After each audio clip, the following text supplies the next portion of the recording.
So it is Friday morning, and there is a 2-hour delay for my school because it's snowing. And I figured I can enjoy a cup of coffee while I wait.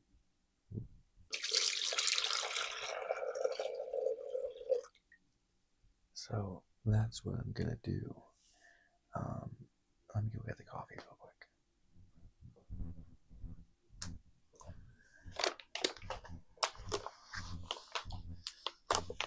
So it is going to be the Signature Select Ground Sumatra Coffee, dark roast. I really actually like this coffee.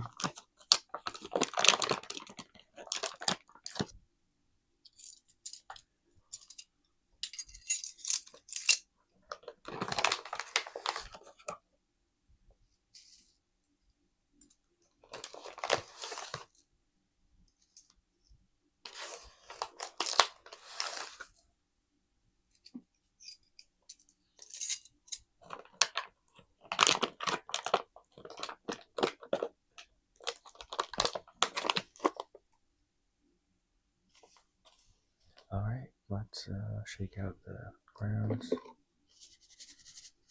Make sure they're even. And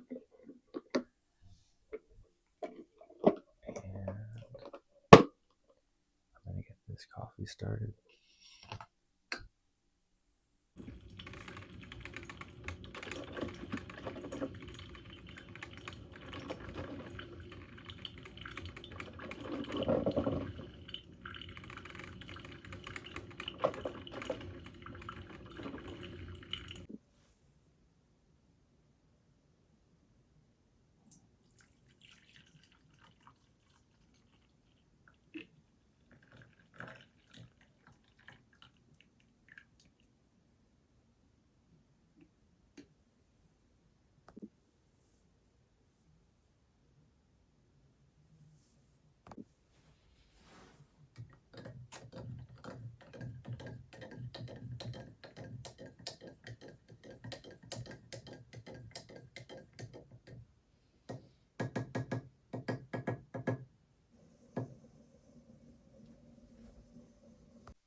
Okay, so I got my cup of coffee. I give it a little taste test, see if it's good.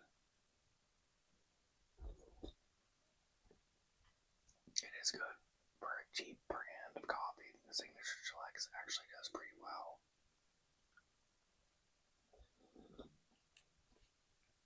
But as you can see, it's done snowing now, but it is still snowy out there. I was slightly hoping that there might be a snow day today, but I looked at the radar and the snow had passed at 7, and it is around 7 right now, and there's no more snow falling, so I think we'll have a school day today.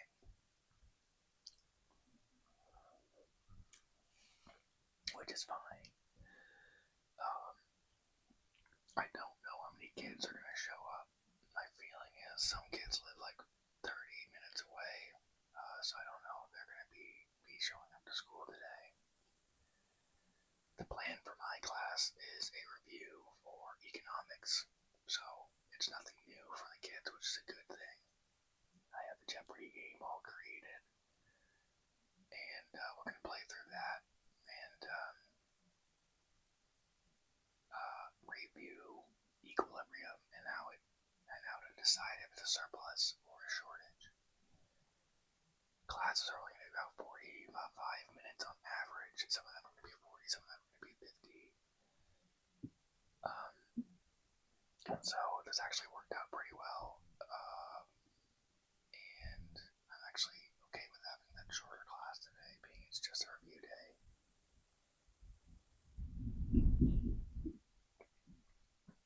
The good thing is that I'm going to be having another review day on Monday.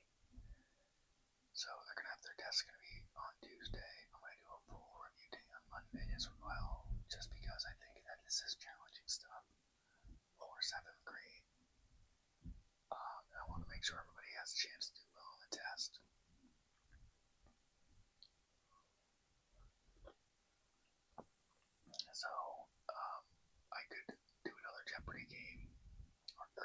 new Jeopardy game, which is fine because I have a weekend. Coots and even Booklet if I have a chance to. Kimkit as well. Just have a full review day. So on the test, they're going to have to understand the possibility productions for the year. They're going to have to understand the different types of economies. They're going to have to understand supply and demand and how to determine if there's a shortage or a surplus, and then what is that number that is either missing from the market or too much in the market. And they're going to have to understand and decide if different scenarios shift either supply or demand, and then is it shifting either supply or demand to increasing or decreasing. And that's a lot for 7th grade, so I think that the best thing is to have plenty of review for the test.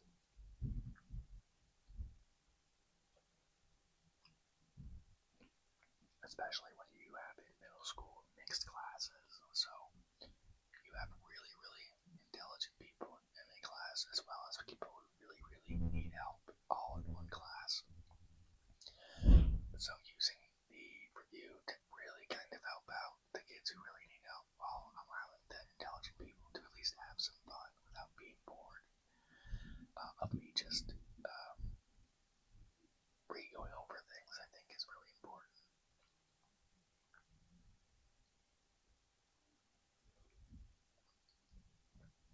But yesterday I figured out something else as well. I tried a new lesson for Candy Market, and it just didn't work. I was trying to go over equilibrium with the class and do something kind of creative and fun. It was something I made myself, but it was just too complicated. So I learned that, simplifying it down and just teaching them using a graph is probably the best way to do it, because it became too confusing. So by 6th period, the last period of the day, I had really just said, okay, draw a graph, label it 1 through 10 on the y-axis and the x-axis, and then put the 2 lines in interconnecting at 5, and that's how we learned about sorting and surplus. I'm going to do the same thing for the 2 classes I had before, because I want to make sure they understand it before we get started on our review. I'm going to do that today. And then I also learned that having kids being late in class when you're doing something like that is extremely frustrating and extremely difficult. I had 2 kids. It was like 20 minutes late, I want to say. Really, really, really bad. I just forgot about one of them. One has to go to the bathroom, and I simply forgot because I was so wrapped up in what I was doing, as a teacher should be. And he comes in like 20 minutes later, and I just forgot about it. I should have gotten in trouble for it, but it didn't cross my mind because he came in with another person who was always late. So what I had to do yesterday was I had to talk to this other person and say, hey, you can't be late again. And I'm thinking, if she is like 10 minutes late, I'm probably just going to give her everyone's attention. We're just going to end it right then because I can't do it anymore. If he goes to the bathroom and takes, more than 10 minutes, I'm probably just going to give no one's attention. Or something. The difference with the bathroom is, if he goes to the bathroom, right?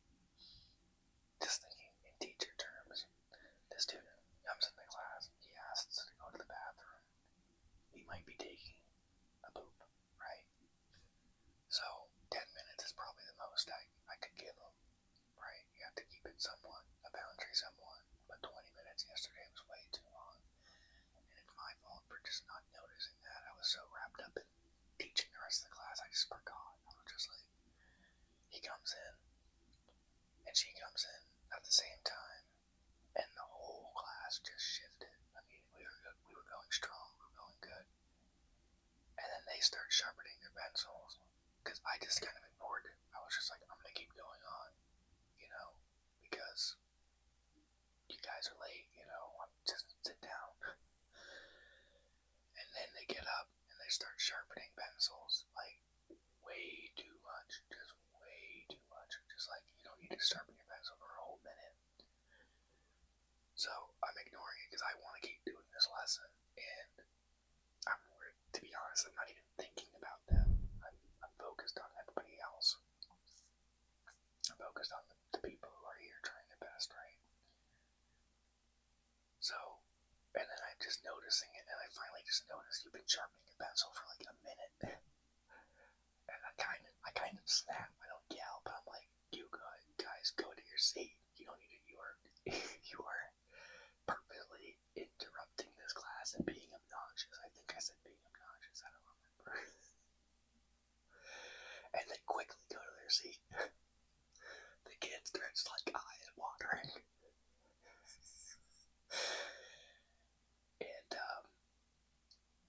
And the girl immediately starts doing what she's supposed to. I go to help them. I'm like, listen, this is what we're doing. This is how you do it. This is how you get caught up.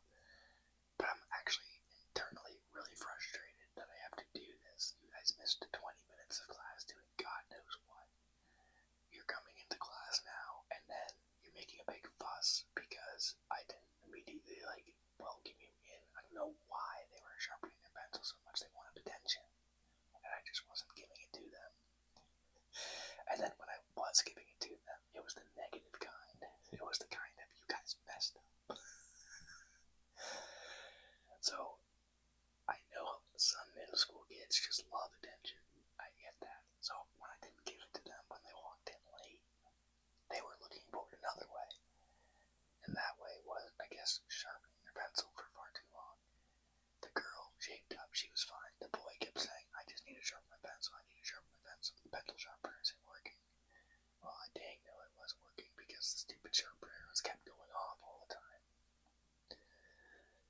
But he eventually started to write down the numbers and stuff and started to do what he was supposed to. But oh my god, what a frustrating moment. I was just like, what is this? So I learned another thing too is if they do come in late, acknowledge them. Just acknowledge them. If I need to do a lunch detention, tell them after class or something, but I can't just be so wrapped up in what I'm doing that I forget about two students completely. I literally just didn't notice them. I saw them come in, and then I was just like, okay, they're here, and then I just kept moving on throughout the lesson. And I was like, alright, whatever. But that was bad. That just turned out bad. So I need to acknowledge them.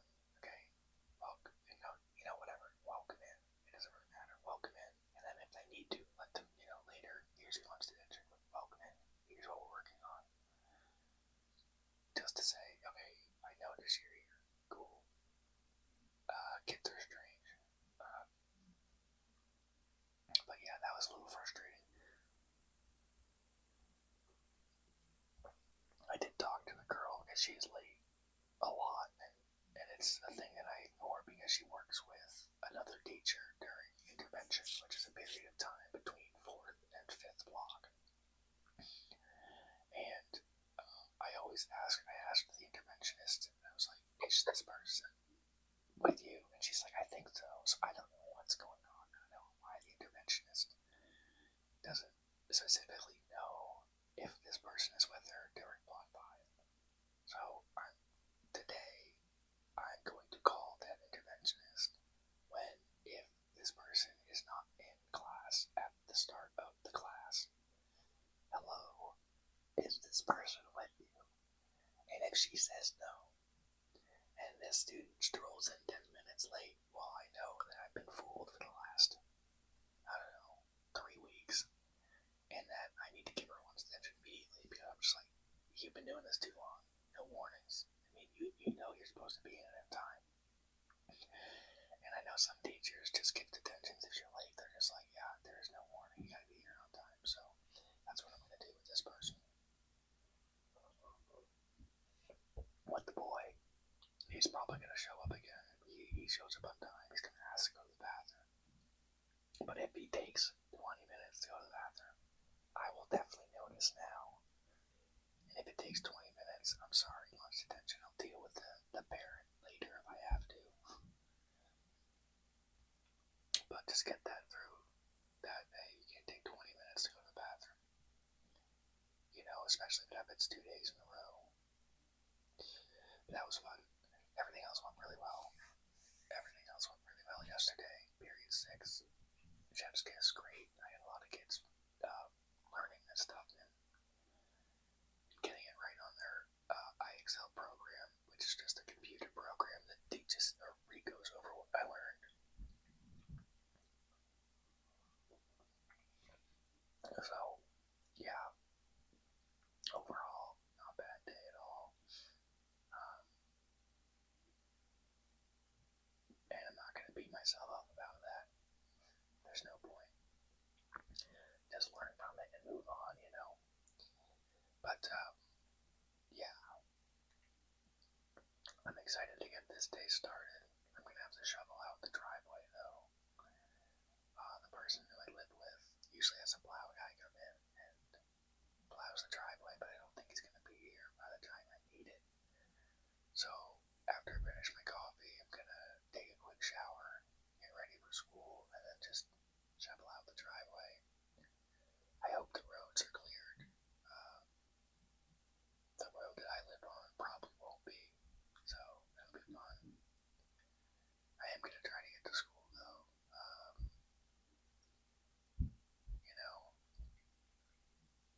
The superintendent lives about an hour away, so if the roads aren't clear where she lives, she's probably just going to say no school today. We'll have to see, though. But having a 2-hour delay on a Friday isn't all that bad, to be honest. Cut those classes down to 45 minutes, which is great. Normally our classes are 70 minutes, which is, I think, too long for middle school. High school, I can see 70-minute classes.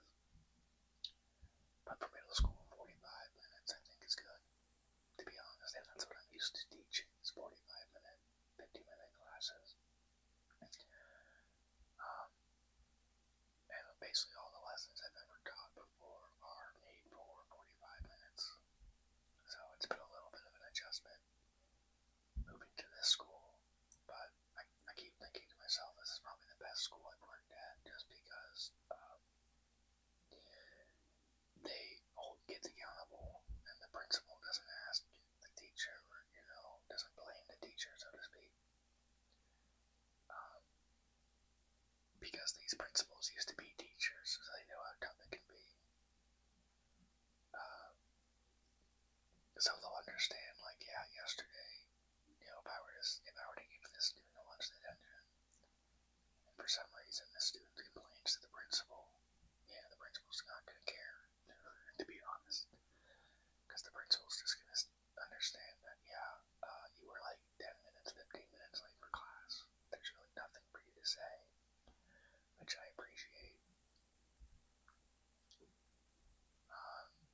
And, everybody's doing well. Very few students are failing, so I'm doing fine. So if it is just a numbers game. If you have 2 kids getting in trouble and the rest of them aren't, well, you're doing alright as a teacher, to be honest. You're not going to get everybody. It's impossible. So if you have to write up a kid, don't feel bad, because, hey, look at the rest of the class. Everybody else is doing what they're supposed to, no problem. So that's what I kind of learned about it, is you can't really feel bad. It is on them. So